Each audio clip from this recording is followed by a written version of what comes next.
Pakistan cricket board کے director media سمیع الحسن برنی کا کہنا ہے کہ پاکستان سپر لیگ کے سیزن 6 کا کوئی میچ ملتوی نہیں ہوگا، میچز شیڈیول کے مطابق ہوں گے۔ سمیع الحسن برنی نے پریس کانفرنس میں کہا کہ کل سے 244 پی سی آر ٹیسٹ کروائے ہیں۔ فواد احمد پازیٹیو ہوئے تھے، 244 میں سے 3 افراد کی رپورٹ مثبت آئی ہے۔ انہوں نے بتایا کہ کرونا مثبت آنے والوں کو قرنطینہ کر دیا گیا ہے۔ ان افراد کے ریپیٹ ٹیسٹ جمعرات کو کیے جائیں گے۔ اس وقت ببل کے اندر 300 کے قریب لوگ ہیں۔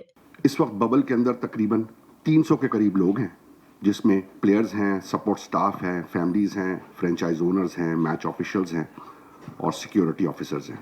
نیشنل اسٹیڈیم کے اسٹاف کے بھی ٹیسٹ ہوئے ہیں۔ براڈ کاسٹنگ اسٹاف کے بھی ٹیسٹ کیے جا چکے ہیں۔ پی سی بی کے ڈائریکٹر میڈیا نے کہا کہ 112 براڈ کاسٹنگ اسٹاف کے بھی ٹیسٹ کیے جا چکے ہیں۔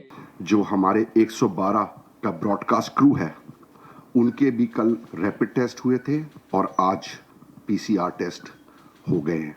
انہوں نے بتایا کہ 3 بجے پی ایس ایل کی ایک ورچوئل میٹنگ کی جا رہی ہے۔ میٹنگ میں تمام فرنچائز کے اونرز کو اعتماد میں لینا ہے۔ کسی بھی پلیئر کو آئسولیشن میں نہیں بھیجا گیا ہے۔ ماسک اور ڈسٹینسنگ کے لیے کہا گیا ہے۔ کسی پلیئر کو یہ نہیں کہا گیا کہ وہ آئسولیشن میں چلا جائے یا سیلف آئسولیشن میں یا کوارنٹین میں چلے جائے، ایسی کوئی بات نہیں ہے۔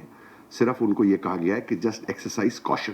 سمیع برنی نے یہ بھی کہا کہ ببل کے اندر آنے سے پہلے 3 دن آئسولیشن ضروری ہے۔ سری لنکن پریمیئر لیگ کے وقت حالات مختلف تھے، اس وقت پوری دنیا کی حالت مختلف ہے۔ خیال رہے کہ اس سے قبل پاکستان سپر لیگ کے سیزن 6 کے میچز چند دنوں کے لیے ملتوی کیے جانے کا امکان ظاہر کیا جا رہا تھا۔